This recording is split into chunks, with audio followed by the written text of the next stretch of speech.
Baik, assalamualaikum warahmatullahi wabarakatuh. Perkenalkan saya Muhammad Alif dengan NIM 23103160. Di sini kita akan belajar mengenai statistika dasar ya guys ya, teman-teman. Semoga kalian silahkan menyimak video ini dengan baik.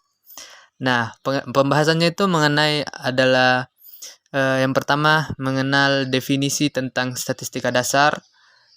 Di mana ada pengertian statistik dan statistika, ada pembuatan grafik pada Python, dan membuat tabel distribusi frekuensi serta pemusatan data yang berfokus pada mean. Nah, pertama itu pengenalan statistika dasar. Pengertian statistik. Statistik adalah sekumpulan data bilangan maupun non-bilangan yang disusun pada sebuah tabel atau diagram, ukuran yang diperoleh dari pengukuran dan menggambarkan data, di mana statistik ini bisa dalam bentuk tabel atau diagram, yang ukurannya itu diperoleh dari hasil pengukuran serta mampu menggambarkan data. Kemudian pengertian statistika. Statistika adalah ilmu yang mempelajari cara pengumpulan data, pengolahan dan pengelompokan data, penyajian data, analisis data, pengujian hipotetis, dan cara pengambilan kesimpulan. Nah, untuk statistika ini, di sini kita akan mengambil kesimpulan dari hasil riset yang telah kita lakukan. Statistika itu terbagi atas dua ya. Ada statistika deskriptif yang sesuai namanya mendeskripsikan data dalam bentuk yang mudah dipahami, contohnya seperti tabel grafik dan sejenisnya. Ini juga termasuk seperti contoh dari statistika. Untuk statistika inferensial merupakan statistik yang digunakan untuk pengambilan keputusan berdasarkan dari hasil analisis sampel maupun populasi. Nah, ini tuh untuk yang lebih pada pengertian dari statistika, yang dimana dari hasil ini kita bisa mengambil kesimpulan. Kemudian apa sih itu populasi dan sampel? Populasi itu adalah data yang menggambarkan fakta sebenarnya dari sebuah data. Artinya populasi itu dalam penggunaannya mengambil seluruh data yang ada.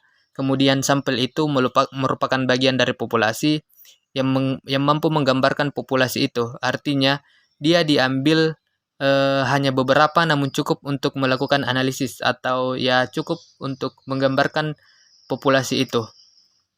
Kemudian pembuatan grafik dengan bahasa Python.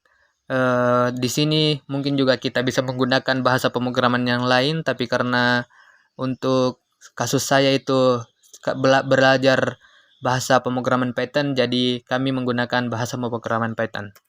Di sini ada grafik Python yang dimana kita menggunakannya itu dengan Google Colab ya, agar tampilannya lebih bagus saja.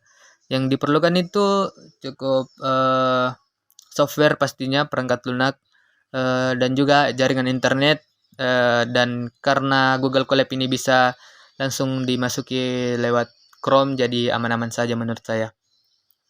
Di sini kita akan mengimport dari dari datanya kan kita akan mengimport matplotlib, .plot, atau mengambil pustaka matplotlib.plot di mana kita mengaliaskan jadi plt. Ini tuh untuk desain grafisnya, sehingga ada gambar yang bisa dilihat dari gambar di sebelah kanan kalian ini. Ada contoh dari bar chart yang telah dibuat dari data dengan kategori ABCD dan ada value atau nilainya. Serta pembuatan bar chart itu bisa pakai kode plt.bar di mana isinya itu kategori, value. Lalu kita bisa menambahkan judul, kategori, dan nilai. X-nya ini menggambarkan sama seperti kayak ini ya, tabel Cartesius. Jadi X-nya itu yang ke bawah dan Y-nya itu yang ke atas. Dan untuk menampilkan bar chart-nya ini kita bisa pakai perintah plt.show. Nah, untuk beberapa contoh grafik Python dengan Google Colab ada juga di slide berikutnya. Contohnya itu seperti ini. Contoh bar chart ganda dengan beberapa penambahan fitur. Yang lainnya juga bisa ditambah fitur. Anda bisa mencari source code dan apapun itu untuk menambah fitur dari grafik yang Anda buat. Nah, ini untuk pie chart atau bisa disebut dengan grafik lingkaran. Ini tuh contohnya itu digunakan pada saat ini ya. Perhitungan suara atau apa segala macam, atau pendapatan dari sebuah kota, bisa dihitung dari itu pun bisa. Tergantung Anda ingin maunya seperti apa. Berikutnya adalah membuat tabel distribusi frekuensi, di mana kebanyakan ini membuat tabel distribusi frekuensi digunakan untuk data berkelompok, tapi kadang ada juga yang menggunakan untuk data tunggal. Untuk membuat tabel distribusi frekuensi, kita harus punya data mentah dulu. Contohnya ini. Pada suatu kelas berisi 30 siswa didapatkan nilai untuk ujian akhir sebagai berikut. Di sini berarti ada 30 data yaitu dari 30 siswa ini. Untuk membuat tabel distribusi, kita perlu mengetahui R dulu atau rentang dari data tersebut. Caranya itu dengan mengambil dua bilangan, yaitu data tertinggi dan data terendah. Data tertinggi ini kemudian dikurangkan dengan data terendah sehingga mendapatkan rentang dari data tersebut. Kemudian kita harus mengetahui berapa kelas atau berapa kolom baris yang akan kita dapatkan dari kelas tersebut. Nah, rumusnya itu menggunakan 1 ditambah 3,3 log n, di mana n ini sama dengan banyaknya data. Dari hasil rentang data dan juga banyak kelas itu, kita kemudian akan mendapatkan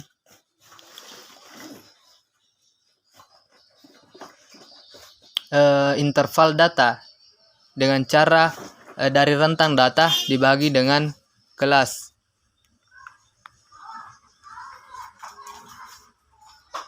Dan ingat ya teman-teman, untuk datanya itu bisa kita bulatkan. Dimana itu kalau 5,6 ke atas itu bisa dibulatkan jadi 6. Contohnya juga bisa 5,5. Diperhatikan lagi angka di belakang dari 5, apakah itu 6 atau 7, baru bisa dibulatkan ke atas. Kemudian dari interval data kita dapat intervalnya itu 7 dan banyak kelasnya itu sama dengan 6. Jadi kita bisa buat kolom sebanyak 7 kolom. Yang pertama kolomnya pasti ya judul-judul dari datanya. Kemudian 45 sampai 51 itu interval datanya, dihitung dari 45. Nah, kemudian terdapat frekuensi. Frekuensi ini adalah berapa kali data itu muncul dalam data tersebut, data mentah tersebut.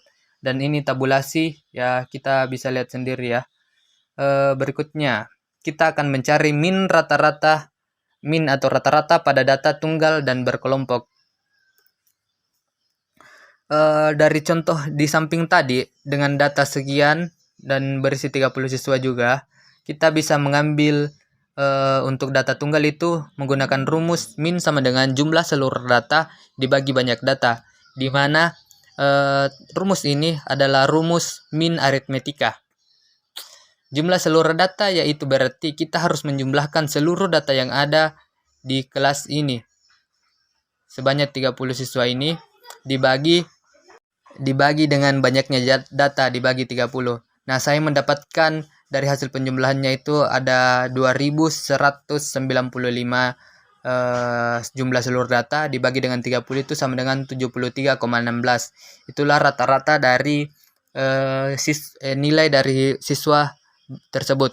Kemudian untuk data nilai berkelompok digunakan rumus FI dikali XI per FI, di mana XI-nya itu dapat dihasilkan dari menambahkan nilai atas ditambah nilai bawah dibagi 2. Nilai atasnya yang ini, yang 51, 59, 67 ditambah dengan nilai bawahnya yaitu 45. Contohnya seperti ini, 51 ditambah 45 lalu dibagi 2.